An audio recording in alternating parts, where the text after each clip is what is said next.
Hey y'all, and welcome to this week's video. Today we are getting into this look that we have on right now. I am headed to set and the production team requested my hair to be in my nice natural fro, which isn't my natural curl. So when production sends call sheets last minute, it can kind of make for some friction at times, but I was able to wash my hair, blow dry it, bantu knot it, all the things. So we just took it out of these bantu knots. You'll see in this video, and they requested a pretty nice natural face. This is my go-to. So in the video, we're getting into all the details of this look right here. So you guys know I don't like to waste too much time. I'll see you inside. Good morning, y'all. So I'm barefaced and my hair's in bantu knots because today we have a photo shoot that we're going to. Not every photo shoot is gonna have a makeup artist and a hairstylist on set. So production was sure to let me know that they wanted me to come with my face in a natural beat and my hair in a fro. So yeah, they let me know last minute, which sometimes happens if you're into modeling. So it can be a little bit of a curveball thrown at you, but you know, last minute I managed. I did my bantu knots last night, blow dried my hair, so we were nice and prepped, leaving them in while I do my makeup. So let's get glam, just our regular natural glam. This is what I like to do on photo shoots. I've done this before, but I figured we'll just do a refresher. So I love a fluffy brow, and that's how I traditionally do my brows. I've been loving this Sephora Fluff and Fix brow wax. It's honestly a great dupe for the Refi one, and it's $15. So I just go in and brush up my brow hairs, some shape without being overdone. So I just go in and do both sides. And I love them to have that laminated look. So after they're now like in a good place, how I like them, I check both sides and just see what it's hitting on. And then I go in and I press them upward just to lay them down flat.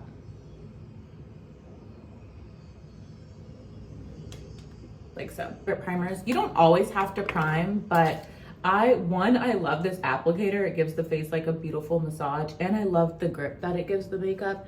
So if you want your makeup to last, using a primer is nice, but make sure you're using a really nice quality primer. So I love this one from Refi. It always gets the job done.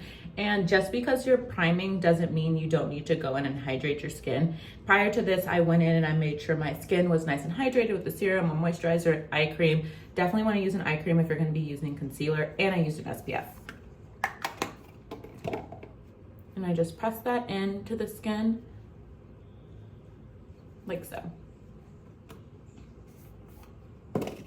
Now going in with my favorite. If you're not new here, you know this is my favorite. This is Danessa Meyer's Exploring Balm Powder. It's a balm to powder. I use shade number 7. Just put the product on the back of my hand and then go in and pick it up. This product is perfect for daily life, yes, but the way it shows up on camera is next level. It has a blurring technology and it controls sweat and oils. So perfect for being on camera because you don't want to look too sweaty and you want your skin to look as flawless as possible. This does a great job of making sure the complexion is nice and even, which is what you want while remaining to look nice and natural. Especially when doing anything like a commercial, you know, they still want you to look like yourself, but really just the most polished version of yourself. And since this product is more sheer to medium, we're gonna go in and with a skin tint, and just add in a little bit more coverage, but still something that mimics skin and looks skin-like. Going in with the Milk Hydro Grip Skin Tint, this stuff is absolutely amazing. This is shade number 11. I go in with just a little squiggle on each side. I avoid my forehead because I never like my forehead to look too makeup-y, and I just go in with the residue. And you see how I blend that out and it automatically just looks like beautiful skin. And what's remaining from when I blend it out my cheek, I hit that on the forehead. So I'm not applying fresh product directly to the forehead area. And I'm also not taking this under the eye a crazy amount because that's where we'll go in with our concealer. Right to the nose. You can also blend down your neck, especially if they're not the same color. And I always say you never want to leave out your ears, especially if your ears will be showing. My hair will be covering, but still just to make sure we cover all ground, you know? Now we're gonna go in with concealer. I like to use two, one to correct and another to brighten. This is the Danessa Meyer's Lift and Flex Concealer. As you can see, I'm first using number 12. This one has a little bit more warmth to it, which is perfect to correct any under eye darkness and really just to make sure the under eye and center of the face is nice and bright. I'm just gonna go in, layer the brighter shade, but keeping it just in the center of the face because that's where we want the brightness to be.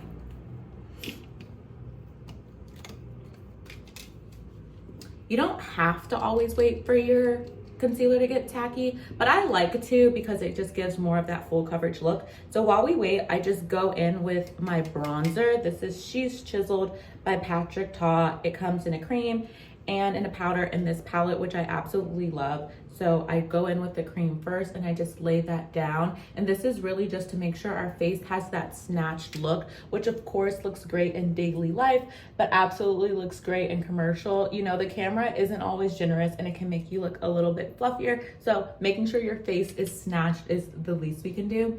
So just going in and sculpting out the face. Notice I'm not going in with a whole lot of product. Just a natural amount, just to mimic the natural parts of the face that have that hollow area and would naturally get a little darker, which is typically like our forehead and the sides of our faces. Now going in with this blush from LYS. I absolutely love this. It's not super bright and I don't want to have like a super bold blush today. And it also has a little bit of shimmer, which is beautiful. It'll make the skin again look like skin. And I'm just blending that almost like right on top of where we laid that contour. And I don't mind if the concealer gets in it a little bit because we're gonna go in and blend out our concealer next into the blush. And that's just so that everything looks cohesive and harmonious and you can't tell where things start and end. With the residue of what's on this brush of the blush, I'm just hitting the nose and hitting right over that contour again, just so that the face looks as harmonious as possible. I'll even go in on the chin. I just like everything to look really beautiful and cohesive. And as you can see now, it's starting to come together. Makeup is a very trust the process kind of sport. So be patient with yourself, take your time. And if this is your first time trying to do makeup, take your time. Going in with this brush, I'm just gonna blend out that concealer with the upper lip and the forehead. Just blending that product out.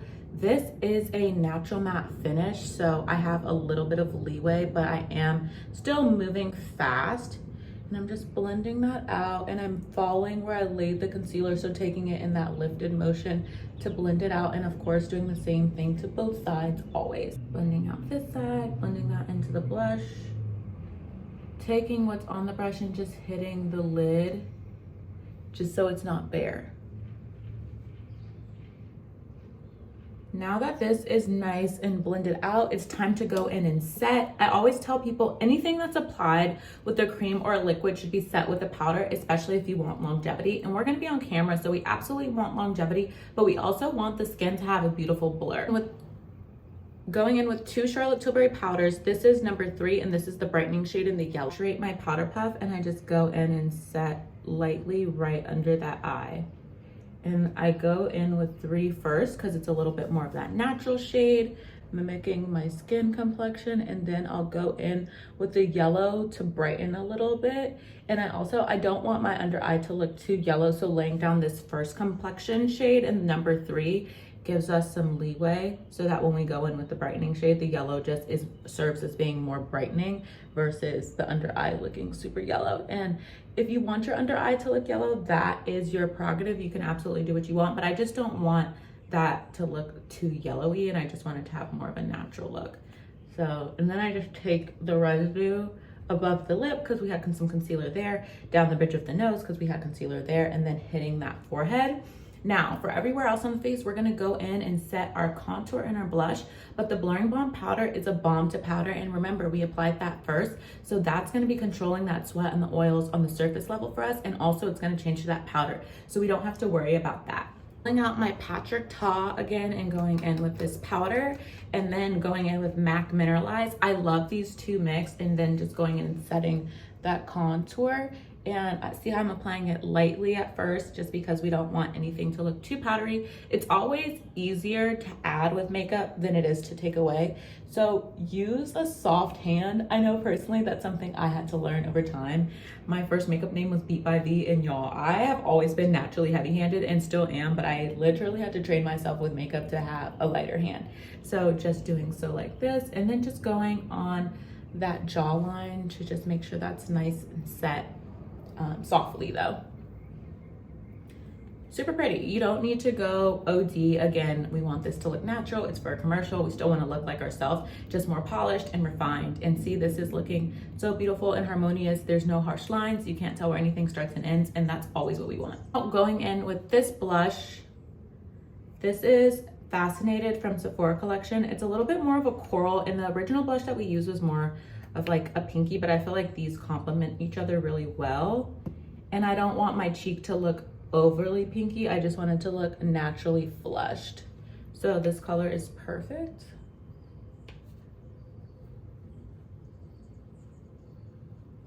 And we just have the contour on it, so that helps calm it down as well. Hitting the nose, the chin, and right around that forehead like we did originally. Going back in with that powder puff just to blend what's there and what's on the powder puff into the blush again, so everything is cohesive and harmonious. Going in with our first brush that we use, the blurring balm powder and the skin tint, just to make sure, again, everything is nice and cohesive, especially that forehead. Y'all, this is looking really good. Now I'm gonna go in with a little something on the eye just so it's not bare. So I'm using this Anastasia palette, which is really old, but I'm just gonna go in here and ginger, pick up some product. It's super pigmented. Always make sure you dust off the excess. Do you see how much product came off? You don't want that product just moving around on the eye or falling out, which it will if you don't dust off excess. So I'm just going in, focusing this on the lid, and then blending it into the crease. A one shadow look is something so easy to perfect and master, and all I'm doing is adding one shade so that there's a little bit of color. You see the difference that makes on that side versus nothing on. So I apply to the lid, and then I move up into that crease. Go in with this brush and just blend that out, and that's just the brush that we use to blend out the contour and the blush. So again, everything will look nice and harmonious. And that just gives us a little bit of color, and it makes it look super pretty. And with this smaller flat brush, same color, and just going under that eye. If you're doing your makeup for camera, you wanna make sure that you show up looking your best so that when you're on camera, it's well received. So that's also my goal here, making sure that everything's well received. On the call sheet, I did see that there was a makeup artist, but since they requested me to do my makeup, I'm sure they're just there for doing minor touch-ups. I wanna make sure I look good, and I'm also gonna bring my products along with me just so I can touch up as needed. A little bit of a difference here is that I am a professional makeup artist, so I know how everything looks and how it will show up on camera, and I wanna be able to touch myself up, and I don't necessarily know what the other makeup artist has. I always wanna be able to trust a makeup artist, but sometimes you just can't. I've been in too many situations where they don't have my color, I'm just not represented. So I always want to make sure that I look my best, so that when I see the final product of a project, I'm just like, yeah, I look good, because I'm a model. My job here is to make sure I look good. I'm also the talent, and I shouldn't have to be responsible, but unfortunately, you just have to look out for yourself sometimes. Now going in with a lip liner to line my lip. This is Charlotte Tilbury Pillow Talk 3 Intense. I always like to go in with a darker brow liner and then go in with something nuder in the middle. The liner on the bottom, and I like a slight overline, so I'm gonna go in my Cupid's bow and do that now. And for my lip, I said I want something more nudie. Today, that's gonna be my blush. I love, again, y'all know, a cohesive look. Then when I want something a little lighter, I'll just add concealer. It's a perfect little hack. This is the perfect little hack when you want your face to look cohesive. You don't want people to be able to tell where things start and end. Just add your blush and your concealer as your lip, and I promise you, it always looks good. I like to top with a lip gloss. This also allows for a beautiful lip combo. As the day goes on and your lip fades, I promise people will be asking you what your lip is, and it's just a faded lip because you went in with so many products, outlined your lip, and it was lined and contoured essentially to perfection, and then you went in with your lip product, blended that out. So as it fades, it looks really pretty and natural. So that's why doing the combo is also really nice. While we wait for this to set, we're gonna go in and set our face using the One Size On Till Dawn.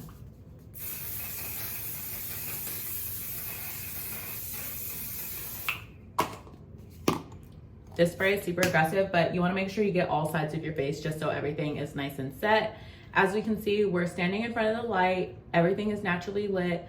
The face looks nice and cohesive. It blends down to my neck. My hand looks nice. Of course, my hands are a little warmer, but this is how you want your face to look after your makeup is complete. We're almost done. We're just gonna go in and add our mascara and our lip gloss. So hold and we'll do that together. So going in with this Tarte Plumping Lip Oil, this is gonna give us a little bit of shine. It's this beautiful nude color, so it'll complement everything nicely. Just blend that in.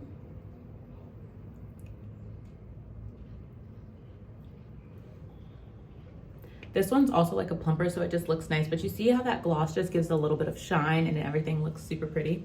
I am obsessed.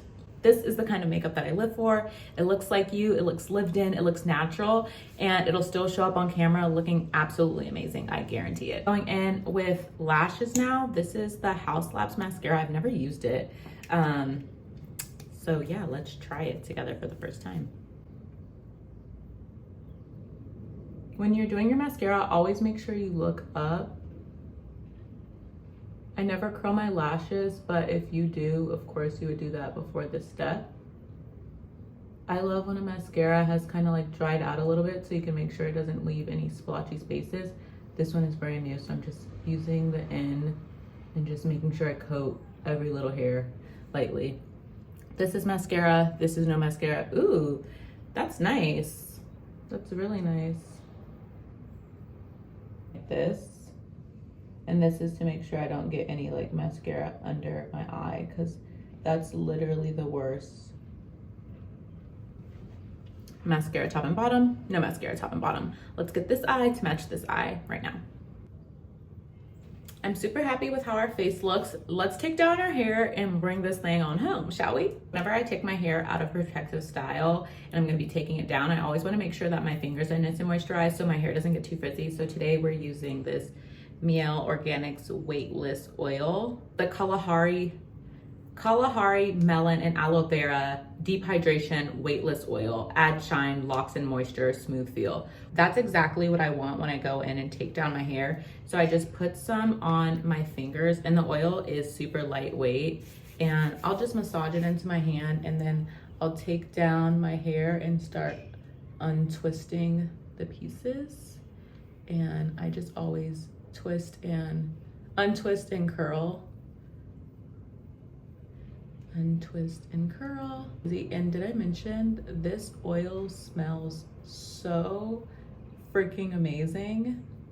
And when you're taking down your hair, you just start to see the vision unfold and come to life, because in the middle you can just be like, huh, it looks so good and healthy. I bantu knotted my hair. I separated it into 6 sections, and then each little section I do 2 bantu knots, and then when I take them down I just unravel, you know, till the spirit says stop. But like, let's see how many I probably do, like break down the bantu knot into 2 pieces, and then for each 2 pieces do 3 more little curly cues. 1, 2, 3, 4. So like 6 in one section. It really just depends. And if you're doing your natural hair and you notice like the ends aren't curling too well, it's probably time for a trim, which I know I definitely need a little bit of a trim, and I will be booking an appointment to get that situated. This is the Miel Organics Rice Water Collection Shine Mist, and it's for daily use. Excellent for length retention, and since we want to make sure that we keep the length, just gonna go in and spray, stretch and spray each little section. Of course, I'm no hairstylist. This is just what works for me. I'm gonna do the other side off camera, and I'll be right back to report back.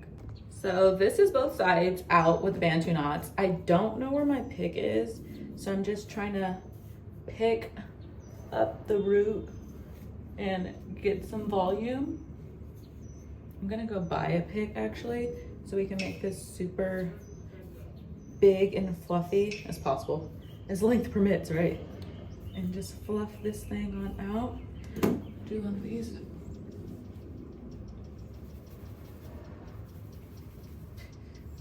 This is what the back looks like. So since they are so separated, we want to make sure that we're getting that volume. Once we get the pick out, it'll be really, really, really pretty. But yeah, so this is the look. What do we think? Do we love it? Going in and make making sure that the edges are nice and laid. That's super important to me because between the makeup and the hair, it all frames the face how I like it.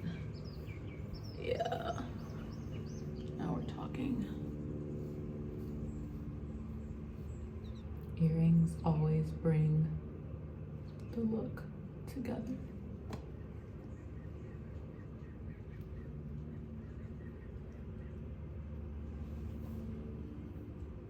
Whenever I want my hair to have nice longevity, I go in with hairspray.